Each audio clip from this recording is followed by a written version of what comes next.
Hai guys, Assalamualaikum. Jumpa lagi kita di channel Rose Ali Family.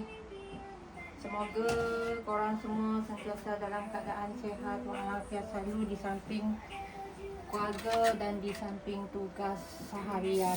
Semoga diberkati Allah Subhanahu Wa Taala selalu dan dipermudahkan segala urusan. Hari ini Rose nak masak ayam masak kunyit. Kita tengok bahan-bahannya dulu guys. Kat sini Rose ada sediakan bawang merah, bawang putih, halia dan 3 sekawan dan then ayam. Kita nak panaskan minyak dahulu.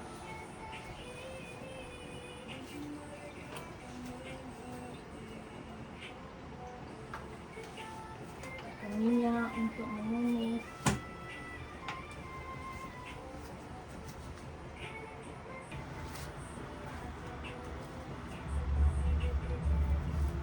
Okay guys, nampaknya minyak dah cukup panas.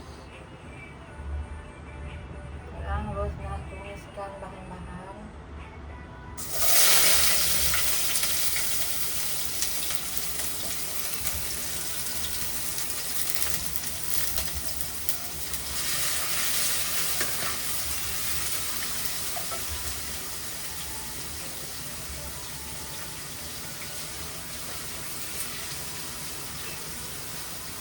Ini guys, cuacanya mendung, macam nak hujan.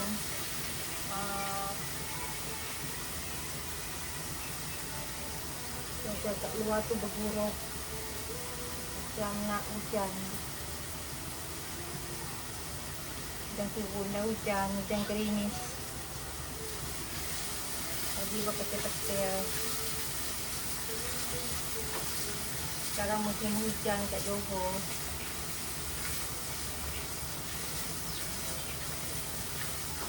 Kita tumis bahan-bahan ni sampai naik bau. Lepas tu baru kita letak ayam.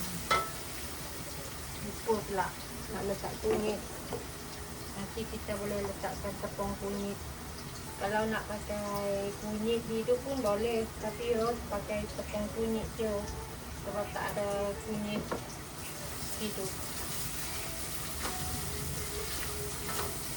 Nanti kalau dah bahan-bahan ni nampak garing, baru Rose letakkan tepung kunyit.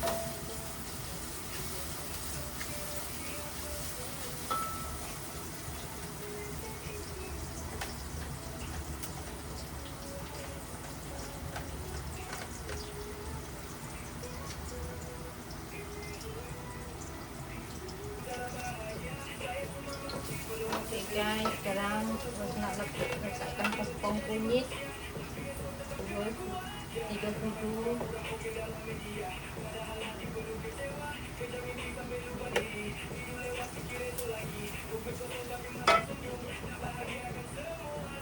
Letak 4 sudu tepung kunyit.